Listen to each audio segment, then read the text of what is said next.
ETF index mutual funds నేర్చుకుని stock మార్కెట్లో రాణించాలనుకుంటున్నారా? వెంటనే ఈ నెంబర్కి కాల్ చేయండి. సాహితి ఇప్పుడు మళ్ళీ ఇంకో కథతో మనం దగ్గరకు వచ్చింది. అయితే ఏంటంటే మనలో వర్త్ అనేది చాలా మందికి, అంటే ఎవరిలో ఎంత టాలెంట్ ఉందో మనకు తెలియదు. ఈవెన్ పక్కన వాళ్ళు ఎవరన్నా చెప్పినారే నువ్వు చేయగలవు, నీలో టాలెంట్ ఉందని, అబ్బా అంత లేదులే అని అంటారు. అదొక పెద్ద మైనస్ అనమాట.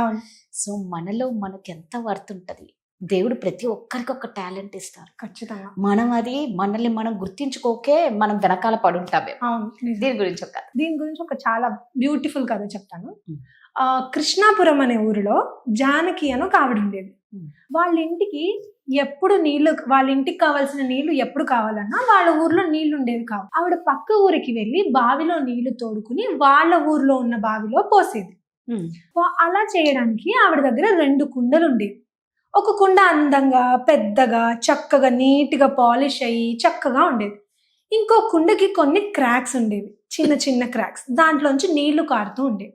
అయినా ఆవిడ రోజు ఆ 2 కుండల్ని ఆవిడ భుజాల మీద పెట్టుకుని పక్క ఊరికి నడుచుకుంటూ వెళ్ళి ఆ ఊరిలో ఉన్న లోతైన బావి నుంచి నీళ్లు తోడి ఈ 2 కుండల్లో నీళ్లు తీసుకుని ఈ 2 కుండల్ని తన భుజాల మీద పెట్టుకుని పక్క ఊరి నుంచి ఈ ఊరి వరకు నడుచుకుంటూ వస్తుంది. మనకి ఈ కథలో మనకి తెలియదు ఏంటంటే, మనం ఎంత కంఫర్టబుల్ లైఫ్ లో ఉన్నామో మనం అబ్జర్వ్ చేయలేం. వాటర్ కావాలంటే ఇమీడియట్ గా వస్తాయి. పాపం వాళ్ళకి నీళ్ళు కావాలంటే పక్క ఊరు నుంచి కుండలో తోడుకుని ఇక్కడికి వస్తున్నారు. సో మన లైఫ్ లో ఈ చిన్న చిన్న వాటికి గ్రేట్ఫుల్ గా ఫీల్ అవ్వం, అయ్యో మనకి ఇవ్వలేవు అనుకుంటాం. కానీ వాళ్ళు చిన్న వాటర్ కోసం ఆవిడ ఎంత కష్టపడుతుందో ఈ కథలో చూడండి. అయితే వెళ్ళి రోజు ఆ నీళ్లు తీసుకుని వస్తూ ఉండేది. ఆ ఊర్లో వాళ్ళ ఇంట్లో ఉండే వాళ్ళందరూ ఆ నీళ్ళే వాడేవారు. పాపం ఆవిడ రోజు 4-5 సార్లు వెళ్ళి అక్కడి నుంచి బావిలో నీళ్లు తోడుకుని ఇక్కడ వాళ్ళ ఇంటి దగ్గర ఉన్న డ్రమ్స్ బావుల్లో పోసి స్టోర్ చేసుకునేవారు. కానీ ఎంత కాదన్నా ఊర్లో ఒక 15-20 మంది ఉంటే ఆవిడ ఎంత తెస్తుంది? ఆ తెచ్చిన ఏ రోజుకి ఆ రోజు అయిపోయేవి. రోజు తెచ్చేది. కొన్నాళ్ళు అయ్యాక ఆ కుండ, ఆ పగిలిపోయిన కుండ బాధపడుతూ ఆవిడని అడుగుతుందట, నేను పగిలిపోయాను కదా, ఆ పక్క కుండలోంచి అన్ని నీళ్ళు వస్తున్నాయి, నా నుంచి చుక్క నీళ్ళు కూడా రావట్లేదు, నువ్వు పక్క ఊరు నుంచి ఊరు తెచ్చేసరికి నా నీళ్ళు అన్ని రోడ్నే పోతున్నాయి, నువ్వు వెళ్ళి అక్కడ డ్రమ్లో పోసేసరికి పక్కకుండా మాత్రం బోల్డ్ నీళ్ళు ఇచ్చి నిండా నింపేస్తుంది, నా దగ్గర నుంచి చుక్క నీళ్ళు కూడా రావట్లేదు, ఆ చుక్క నీళ్ళు నీకు దేనికి పనికొస్తాయి, అసలు నేను ఎందుకు నాతో నీకు ఏం అవసరమో, నన్ను పడేయచ్చు కదా అని పాపం ఆ కుండ బాధగా దీనంగా ఆవిడని అడుగుతుంది. అడిగేసరికి అప్పుడు ఆవిడ నవ్వుతూ, అయ్యో పిచ్చికుండా, నీకు తెలియని విషయం ఏంటంటే, అక్కడి నుంచి ఇక్కడికి వస్తున్నప్పుడు దారిలో నీ నీళ్లు పడుతూ ఆ దారంతా పువ్వులున్నాయి. అది ఎందుకు అనుకుంటున్నావు? దారిలో పడిన నీ చుక్క నీటి వల్ల. అది నీకెందుకు తెలియలేదు?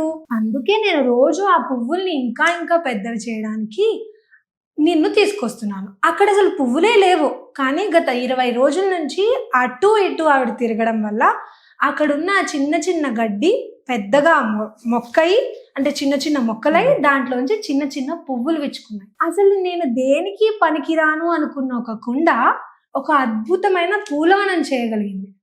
అది ఆవిడ కుండకు అర్థం చెప్తుంది. వెంటనే ఆ కుండకు అసలు అర్థం కాదు, ఏంటో నిజంగా నాలో ఇంతుందా అని.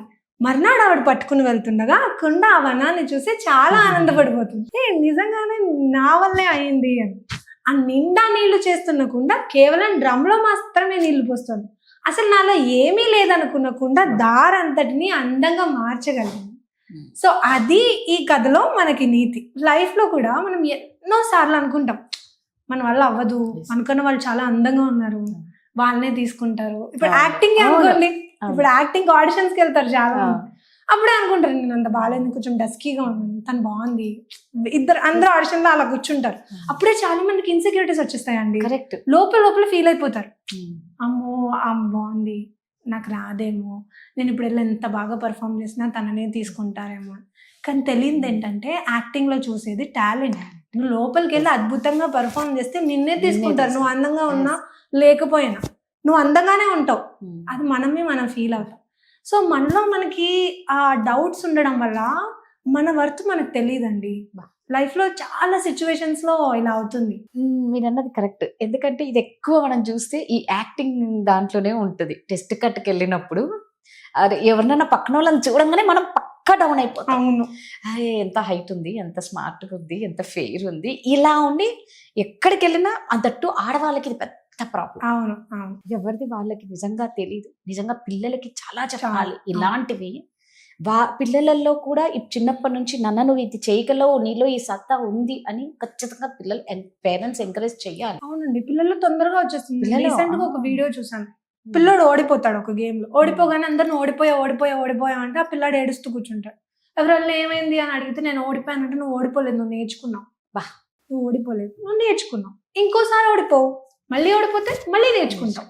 సో మన అందరం తెలుసుకోవాల్సింది అది. లైఫ్ లో ఏది ఓడిపోవడం గెలుపు ఏది లేదండి, everything is a lesson. Lesson. So మన వర్త్ మనకు తెలియకపోతే ఆ పగిలిపోయిన కుండలాగా బాధపడుతూ కూర్చుంటే, ఆవిడ ఉంది కాబట్టి ఆ జానకి ఆ కుండకి తన విలువ తెలియజేసింది. అలాగే లైఫ్ లో కూడా మనకి ఎవరో ఒకరు ఏదో- దొరుకుతారు. correct. మన టాలెంట్ తెలిసిన వాళ్ళు, మన టాలెంట్ అవసరం అయిన వాళ్ళు ఉంటారు. అవును అందుకే కరెక్ట్ టైం, కరెక్ట్ పర్సన్ అవును చాలా ఇంపార్టెంట్. అవును. అలాంటి టైంలో మనం డౌన్ అవ్వకుండా, వీళ్ళు చెప్పింది కరెక్టే అని మన వరకు మనం తెలుసుకోవాలి. ఇప్పుడు ఈ కుండ రియలైజ్ అయినట్టు కరెక్టే, అంత మనం నిజమే. దానికి కనిపించింది కదా, అలాగే మనం కూడా మన వర్త్ తెలుసుకోవాలి. ఇదంతా అందుకే ఈ కథ సెల్ఫ్ వర్త్ గురించి.